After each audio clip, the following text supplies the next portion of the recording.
Greetings, everyone. This is Daniel Fresque, and we're here with Joe Elouassi, our manager, and we're going to do a little bit of overview, a recap, if you will, of IEM Katowice. So we're going to start with Group A, and obviously this was our group. So how did it go through your lens, Joe? Like overall, the teams, did someone underperform? Did someone impress you in a sense? Like, what do you think?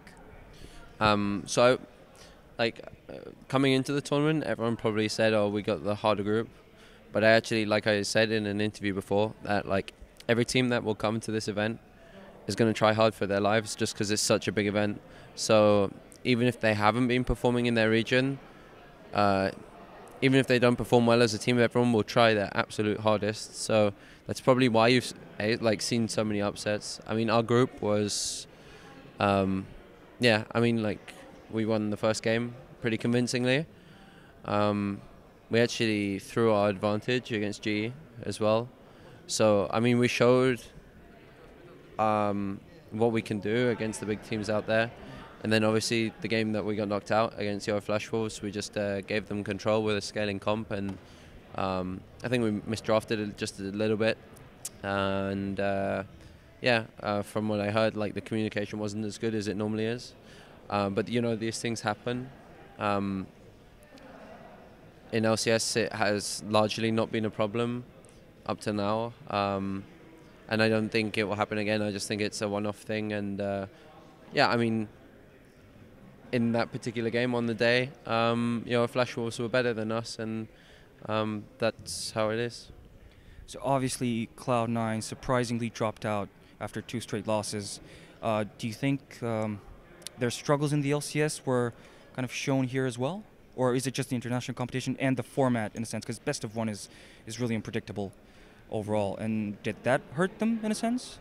So I think the main problem with them is their champion pool. You still see a lot of smart play coming from them. And it was really apparent where they were forced into picking something like Kennen. I just feel like they have to think a little bit outside of the box.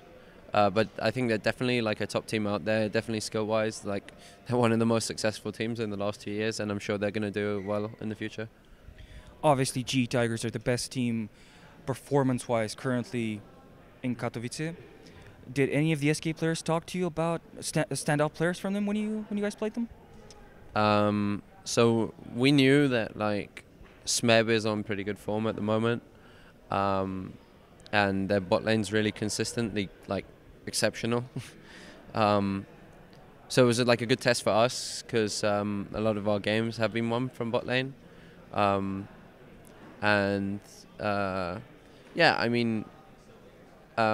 think my players even said that they felt the individual skill level wasn't that far off. Even Fox nearly 1v1 killed Kuro, and it was super close.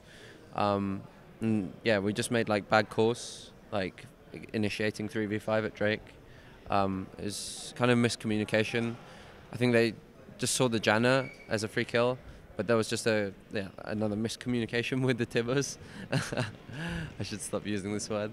I think if Janna was out the fight, then we probably could have won that fight anyway. So it would have been okay if it was executed properly, but the poor execution turned the team fight on it back on us, and I think from there we lost our advantage, and they didn't give us any space.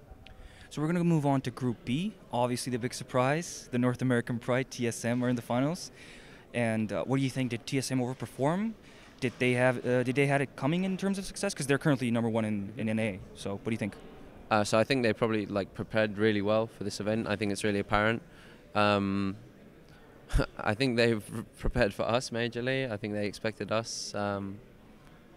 We really would have loved to play them, but we underperformed at this event, and we're sorry for that. It's just unfortunate we can play them, but they're definitely performing really well, and they've prepared really well for this event. Do you think that TSM fixed their problems in a sense? Because many analysts claim that, first of all, Camp the Bjergsen strategy is not always as successful as people make it out to be, and Wild Turtle had some shaky games. So do you think that they fixed it with this tournament, or was it something else? So I think when you're used to many opponents doing the same thing over and over again, then it's easier for you to come up with something else. And I mean, it's kind of been like that for a year now, where people have tried to really like target Bjergsen in Champ Select and then target him in game. But his playstyle like kind of allows him to still do well on immobile picks, even though he does get a lot of attention. Santorin gives him a lot of attention too, but it's obviously needed. But it's kind of predictable when people are going to shut you down that like Santorin can kind of know where to be. But I mean, they're like a really strong team at the moment. Would I say they're the strongest team in the West? At this event, sure.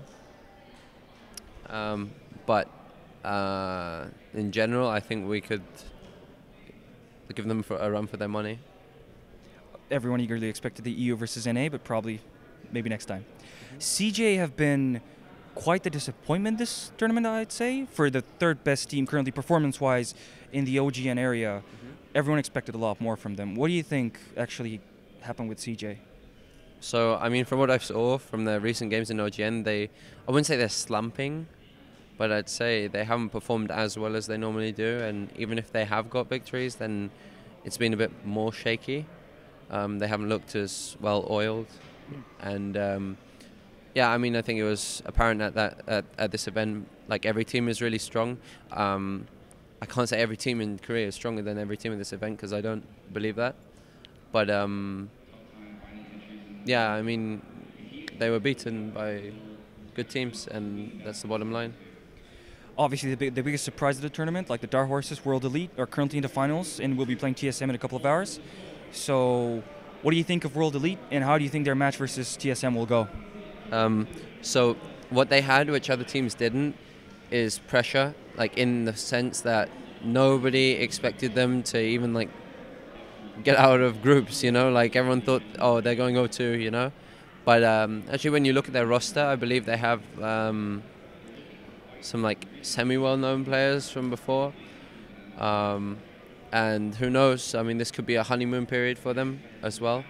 I believe in this honeymoon period. I don't think it happens with every roster change, but as a whole, the 2 weeks after you make a roster change, you're all kind of eager to play with each other in a way, and like this is having a positive effect on their performance. But you know, making it to the final of a tournament like this is you know, something else for a honeymoon period. So who knows what they're capable of, and maybe they can turn their season around. Predictions for TSM versus World Elite? See, TSM won the first game, but I mean, it's still best of 5, so there's still like a big unpredictability factor in it, and there's only so much research they could have done on World Elite. So depending on how abstract or how well World Elite play, if they play like they did against GE yesterday, then I think World Elite will win it. But I think if TSM play their game and they don't get kind of thrown off by what World Elite play, I think they can take it too. So I think it's actually wide open, even though that World Elite are kind of the underdog going into it. Thank you very much for your insight, Joe. Anything you want to say to SK fans, sponsors, any shout-outs? So I'd like to thank SK, I'd like to thank the sponsors, and I'd like to thank all the fans who supported us at this event. We're sorry we didn't do well, but we're going to do our best to bounce back, and hopefully we can take the spring split. You can check out the rest of our coverage at sk-gaming.com.